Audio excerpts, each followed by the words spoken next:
job seeker stops looking for another job interview. Very often they'll start to rely on that interview because they're in the process and they're told we'll be in touch. And you tend to ride that horsey until it's dead. And then they never become in touch again in many cases, which we've talked about in other shows.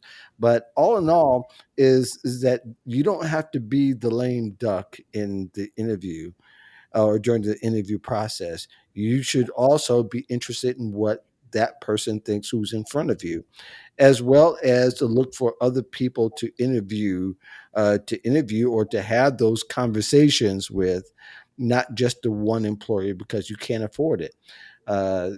Because the competition's way too heavy these days, and it's way heavy, especially for the real, what we would consider for the good jobs. So therefore, I think that that's something that job candidates do. Don't settle. Don't settle. It's like going using Sonal's. You don't just go on one date and think that's going to be the one. And that's the funny thing. You just said something. A company is not stupid. They're not wasting their time only interviewing you. It's a very expensive process. So they're Yeah. interviewing strategically multiple candidates. Why can't you do the same? Right. You interview Absolutely. strategically multiple companies. You're mirroring. It's not a bad thing. This is the practical world we live in. Yeah, I wrote a LinkedIn post that says, well, you know that companies are interviewing even one candidate 14 times. Jack had somebody that he was recruiting, and that person had four. They got the job, but they were lucky. There are other people who have spelt out and cried over spilt milk, and to some degree complained, and rightfully so, on LinkedIn that it's exhaustive Yeah. and it's tiresome. So if they're interviewing a bunch of folks, you need to interview Yeah. with and have conversations with a bunch of folks. Why people often stop with one or two and thinking that they have to work from a poor man's point of view. There's lots of companies are hiring, and sometimes they're not going to tell you are hiring. You got to put yourself in position to and get and there. hope is not a strategy, right? My one of my Right. favorite TV shows is Downton Abbey, and Dowager Countess Grantham says, never mistake a wish for a certainty. Yeah. Yes. Yeah. gotta Yeah. gotta be practical in life. Yeah, it's often Charlie Brown and Lucy. Lucy always pulls the football. That's right. Always. And no matter what she may, and companies do that. They'll convince you and say, we've got this guy, and you are probably right, but they've told that to, thousands of folks. So you just can't buy into that. So anybody want to add, Damien, do you want to add any additional thoughts to that? I do. One of the things that I tell folks that I'm working with when they say, "Oh man, I finally got a job interview. It went really great." I say, that's terrific. Now go out and find a minimum of three others, because there was a study that was done by the 5 o'clock club that uh, candidates that were searching, that were in the interview process, um, 8 out of every 10 times, 8 times, the position was not offered to them for a reason that they could neither plan nor predict or Mhm. control. And you, as a job seeker, interview much better when you have other opportunities that are in that pot for you, because of the fact that if this particular job, for whatever reason, doesn't work out, you don't have to start all over again. You have two or three other opportunities that are in play. And in a best case scenario, many times one, two, and three will all come into the chute about the same time. And Mhm. then you can negotiate from a very Good strong position. position Yeah, very within the good. three. Mhm. So, That's yeah, the frustrating thing. There's a drought for an extended period of time, and suddenly when it rains it pours. But that's the way Mhm. it is. absolutely. Yeah. If you've done all that that you can do. But I think I'm going to add a second one here, and based on what Damian just said, and I'm not trying to be greedy and take up time. I think there's a point to this, and I think people get caught in this. People get sentimental really quick about Yeah. a good conversation. Yeah. Yes. And and two things often happen.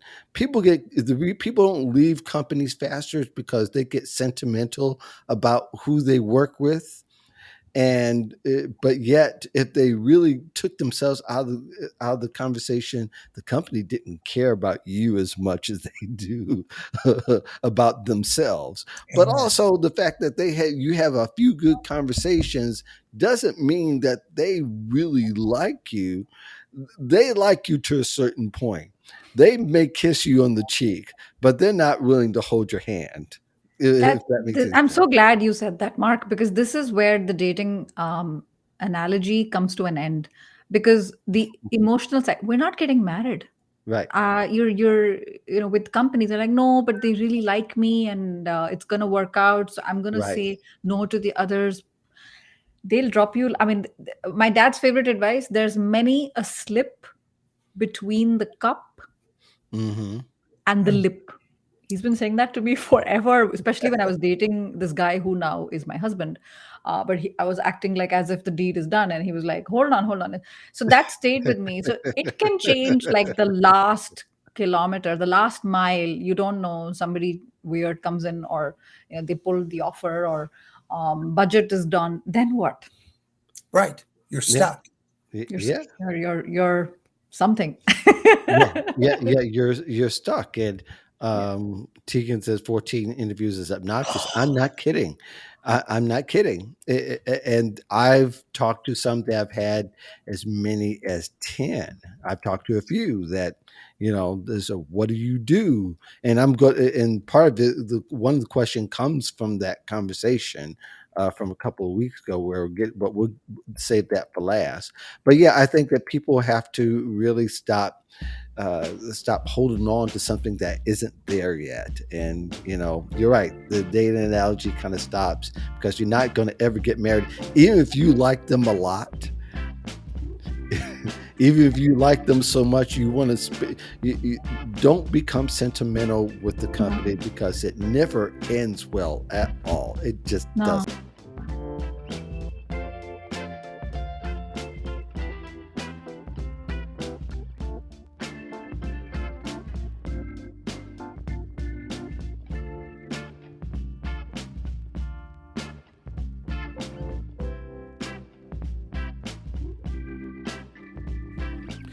Thank you very much for joining us on the Voice of Job Seekers. This is Mark, and if you're listening for the first time, we welcome you to subscribe to the podcast in your favorite podcatcher directory.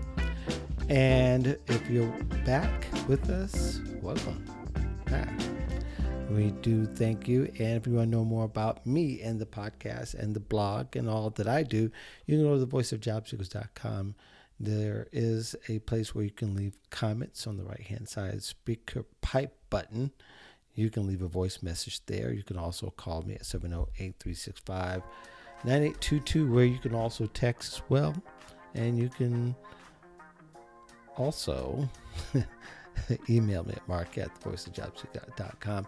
What you just heard was from the Modern Job Search Checklist from this past Friday, where we were discussing all things interview with my co-hosts Damian Birkel and Sonal Bahl. And should you want to join us on Fridays at 1 p.m. Eastern, feel free to follow my timelines on LinkedIn, Twitter, Facebook, and also go to the Modern Job Search Checklist YouTube page, where I have all of that information there, and plus the past shows that we've done, at least a lot of them, not all of them, but a lot of them. There's about 30 something there now that you can watch and hopefully get something out of your, get something useful for your job search. Anyway, at this hour, there's so much going on in job search that I could only choose a couple of them to talk about. One of them is the Great Return. Have you heard about that? No, it's not the Great Return as a result of the Great Resignation. Largely, this is where old employees who left the company that they were a part of, they've gone on and got promotions and different skills, and they're returning to their old company. There seems to be a growing trend. There are no statistics I'm going to lay out here before you now. I think that's jury's still out, but maybe you're a part of it, or maybe that's something you want to consider. I don't know. The other one is the stigma around job hopping. That is taking a turn for the better, where that stigma of having to stay with a company for 5 years is disappearing. People are legitimately upskilling and building their skills so they can get better raises as they go along. And of course, for a lot of people, that's the only way they can get the best raise, is they can get a 10% raise easy just by changing jobs with another company. However, there is word that companies are trying to figure out a way to retain them. First, they want to get rid of them, and then they want to bring them back. So that's all part of the Great Return, but also the job hopping. That is the best way that some people are getting raises. That's been the way it has been for the past 20 years. So there you go. And finally, we have the holiday season approaching. Hopefully you're not putting your job search on hold, and that you're looking for opportunities, even if it's been tough. I highly recommend you, if you do one thing, you network a lot. And probably any career coach, or most career coaches, will tell you, taking a day break or so, but when you're looking to pay your bills and you're in that situation, I mean, if you have comfort, that's one thing. But there's another thing, is if you're looking to get some traction in your job search, you want to keep it moving. So highly recommend you keep it going. Of course, there's tips throughout this podcast about how to do that and how to keep your network up, and to even be a little bit bolder. Consider doing something a little bold, like reaching out from the top down, maybe placing that call to the CEO. See if you can start there with your job search. That's something that Luke Whitburn is going to be talking about in this coming up featured interview. So thank you very much. I'm sorry I haven't been in touch as much the past few weeks. I've been busy. Anyway, enjoy the show. Have another show in a couple of weeks, and hopefully you'll get a lot out of that. And in the meantime, thank you very much for joining here in the Voice of Job Seekers. You guys have a great day still, and a great week still. Enjoy this featured interview with Luke Whitburn.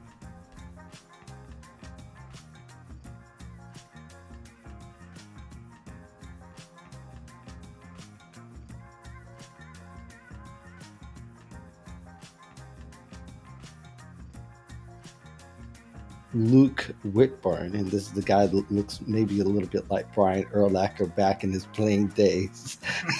Nevertheless, he is a leader in the staffing and recruiting industry in the past couple of decades, interested in his approach to job search. And he's been doing this.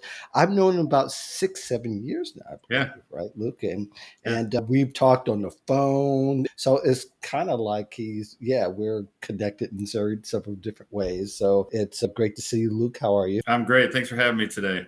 Yes, sir. And it's great to have you, because you've done this seamlessly throughout your career, because I've seen you do it time after time. Yeah, I've been doing recruiting for 23 years.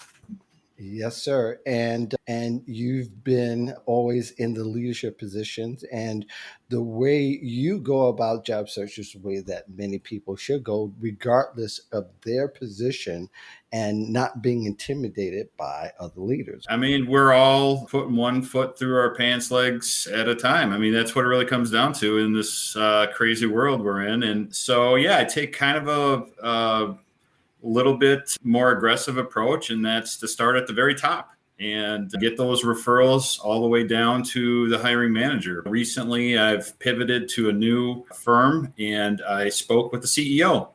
And the CEO was instrumental then in hearing my pitch as to my background and getting me in front of then the decision maker for that business unit. And at no time did I ever hit a submit button. And now I'm working for him. So it's a great case study in how to broaden your approach to job search. Now, you, in your particular case, you've always done this. And like you said, you've never hit the submit button. And for somebody who's going to be willing to try it, they have to also kind of have a thick skin and don't mind being rejected or ignored many times over. I mean, one of the fundamentals, Mark, that we all, whether you're the CEO or the janitor at all levels of a company, all that a rejection is a redirection. And you can't take it personally. I've coached people and business owners on this. It's simple. You've got to stay positive. And, you know, your tone and the way you present yourself has a lot to do with it. And people like other folks that step up and want to get in front of the decision maker. And there's nothing wrong with it. You know, there are even sales professionals out there in this world who find cold calling addictive. And it really is if you're in that line of work. So full circle, this is something that I have found throughout my career to be an alternative avenue than getting lost in the black colored abyss of the job search, that you hit that submit button and then suddenly you're just like, where am I, you know? And we never hear back. So why not take a different approach? Sure. Now, I use this approach in many different ways. One of the things back in the early days of my podcasting, this show, the first few people, a lot of my colleagues were taken aback by how big the guests actually were. And one of the things I think is that one is that although you may not always be able to speak to the CEO, you might be able to speak to someone who might be influential to a CEO, like the person's secretary or administrative assistant or his assistant that could just refer you. And then it's interesting, a lot of CEOs are not the guy that turns you down.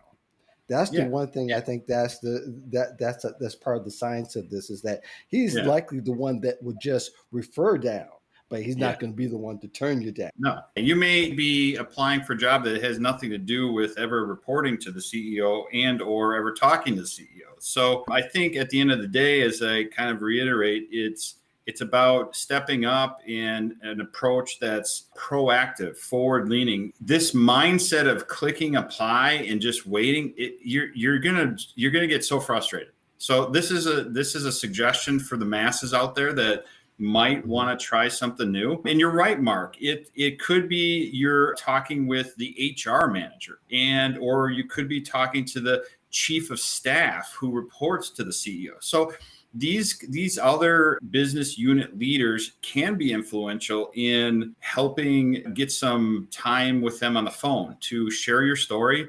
And that's the most important piece. It's not just sending your resume to the CEO. That isn't going to work. It's having that time to share your story with them and why you like their company and what you're passionate about, how that aligns with your background or aligns with a pivot you're doing. So that's my encouragement to everyone. You know, the fundamentals, we've got to have better resumes. It's so competitive out there. It's unbelievable right now. I've been at the 2-yard line, at the 1-yard line, and even with my background, it's highly competitive.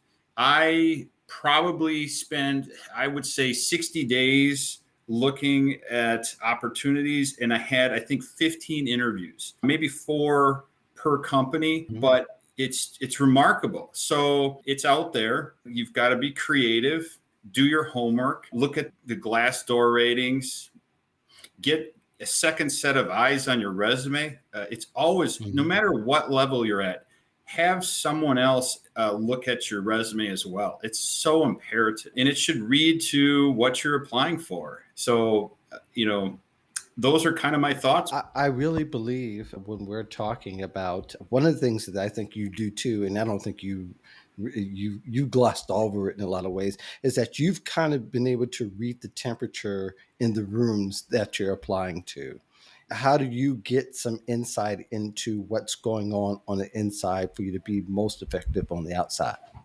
That's a really good point. And I always say, and I've coached people and done this myself, and that is, we look at a business from the curb and we say, oh my gosh, I want to work at XYZ company, right?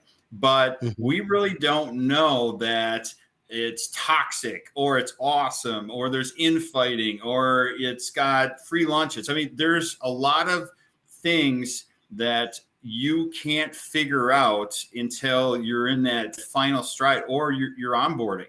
And that's just the way it goes. But you can do due diligence, and that's to talk to people who might be in your network on LinkedIn, for example, who are 2-tier away and get a referral. And they don't even have to be in that business unit. They could just be an employee, and they're going to be able to help you figure those items out. The due diligence to me is so important. And I found myself in my 23-year career several times where I would have liked to have done more due diligence in the fact of finding out about the culture and what's going on. Why is there this tremendous turnover, or why is this other thing happening? And whether it's reading Glassdoor ratings or it's talking, networking through LinkedIn, it's imperative for people to do that, because the last thing you want to do, right, Mark, is work this magic, this secret sauce that I'm talking about, and then get there and work, and you're like, wow, this is not what I expected, right? It's exhausting. I mean, I don't know about you, but going through interviews, you know, I've been on the other side of the table my whole career, and it's a lot of work. You've got to, it's like getting ready for a football game or some event, and you've got to be pumped up and polished and ready to deliver. I think that one of the things that you kind of inferred, and you went past it to get to the point, but I think something that could be gleaned is as you're being referred down from the top down. So you get the referral, you get sent to the director of human resources. It's not the person that's going to be managing the unit, is going to be the next person that puts you through the filters. But every single referral is an opportunity for you to gain that intelligence, for you to gain the idea. And you just don't want to just be referred. You should be asking questions. You can even be a little casual about it sometimes to kind of diffuse the bomb that may go off if you're not prepared. It's so true. For me, I am, a seasoned guy, right? If I was 30, I might be chasing money, that kind of term. I'm chasing a great leader, a good mission, a good supervisor. Those are the things that are now really important to me, because I've already done everything else. I've won all the awards. I've made good money. It's now, so to your point, that's exactly why doing that due diligence to find out what's going on in the pulse of that company, and does that align with what you really want?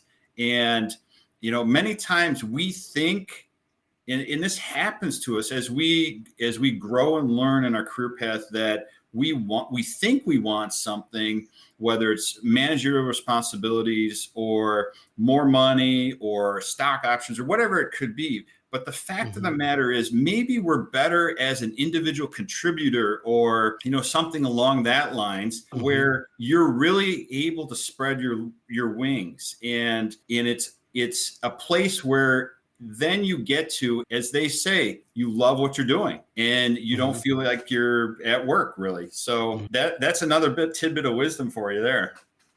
I think as well, what's going on so far, you've been fortunate in that, 4 interviews right now is nothing compared to a growing trend that we're seeing, that people are having 8, 10, my 14 interviews.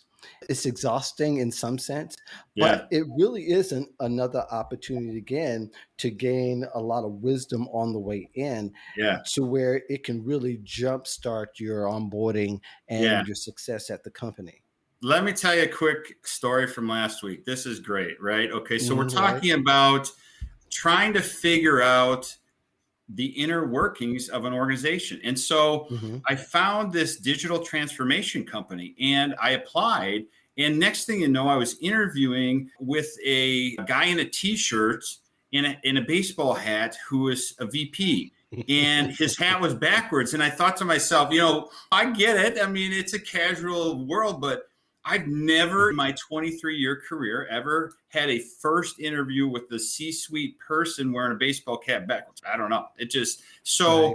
That's a great example of, we look at this website, we look at these ratings, we talk to these people, we're networking. I just know that would not be a place for me. The professionalism is kind of questionable, and there isn't something written about that anywhere that I read. It was a visual experience. And yeah, you're right. It's having a ton of interviews. It's really funny. I was talking to my wife about this at dinner. It's like there was a point where I had to spreadsheet what was going on. Friday, we were on a trip, as you know. School starts on Monday for the kids. So we took this quick last trip. Somebody called me at 4:00 and said, "Can you call me in the next hour? We just love you. We haven't even talked to you." And it's like the race is on. It's out there, and there are people out there. It's kind of an interesting paradigm right now. It really is. And you do something now. The inside scoop to this is that you already were hired when you took those calls last week. Oh, yeah. Okay. I mean, And Lord knows I would want more job seekers to be aggressive in that sense, is that the job search isn't necessarily over anyways, even if you land a position. It's Because not. my premise has been you're always going to be in the job search. You should always at least entertain the connection so that when one opportunity falls out, your next one is just a conversation away. Yeah, to your point, and it's not a question of you're not all in for what you've accepted. Right. The economy is volatile right now, so you don't know. We're all in we're all at will, so you just never know. And Plan B and Plan C are you just got to be constantly networking. I mean, anybody that is in a profession like yourself, talking with job seekers or coaches, people even I've coached, you've got to have that plan B. You've got to be marketing. You're always keeping your feelers out there. And it doesn't mean anything as far as disrespect for what you're in or what you're doing. It's just we have to protect ourselves and our families in this new landscape of the world of work. That's really what it comes down to. Yeah, it's rapidly changing, and it's not going to look the same 6 months from now. Yeah, because and think about it. Just think about the preparation for Christmas, and then there's going to be this hiring spree that companies go on. That may not happen this Christmas. It may not. It may not. And you know what's really interesting is we've got millions of people at home. They're on unemployment and they're making more money per se that they might if they were working.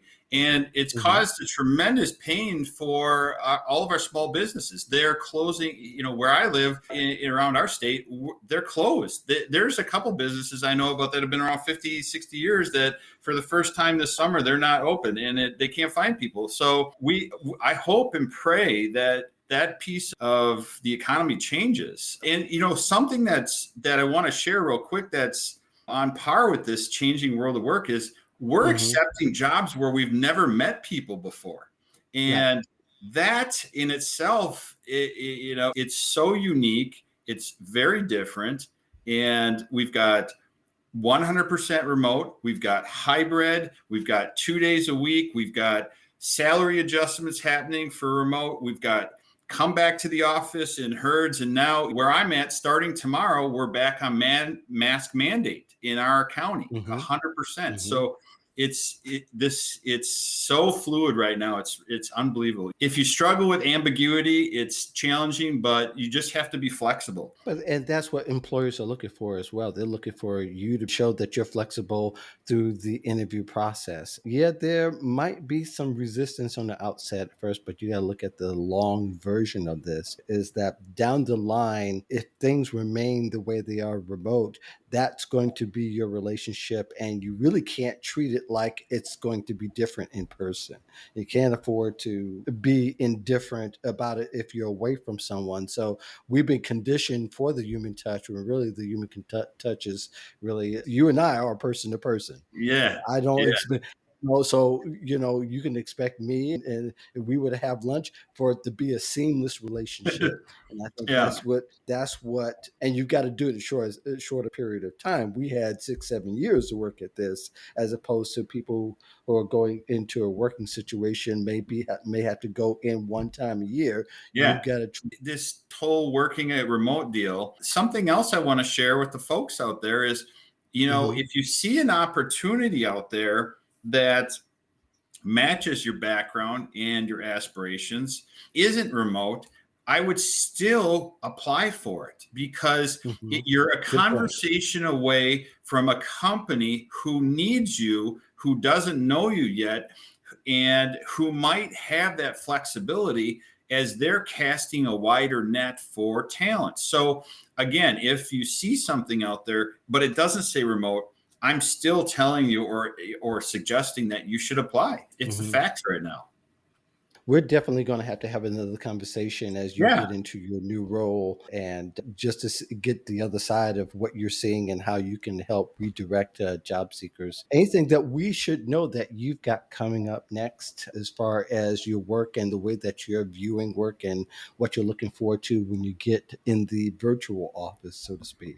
I'm excited. Everyone who I've met so far has been outstanding, and that's exciting and half the battle. And I think that I know there's going to be a big emphasis with my team on hiring sales professionals on the East Coast and down in Louisiana. So those are two markets, that Connecticut in particular and in Louisiana, that I know that we're going to have our finger on the pulse for. But yeah, stay tuned. If you're on LinkedIn and you're listening to this, again, I'm an open networker. Please feel free to reach out.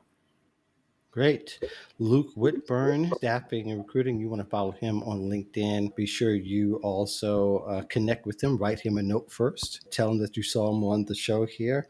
And he's going to be back later on in the season to parse some more wisdom and give us some more insight, because he is about helping people unabashedly. And we've shared intelligence all this time. So he's been an asset to my network and, of course, friendship as well. Thanks, Luke, for coming on the Voice of Job Seekers Live, and hope to talk to you really soon. We'll follow up. Okay. Thanks, Mark. Have a great week. Right. Take care. You too. Bye-bye. Bye.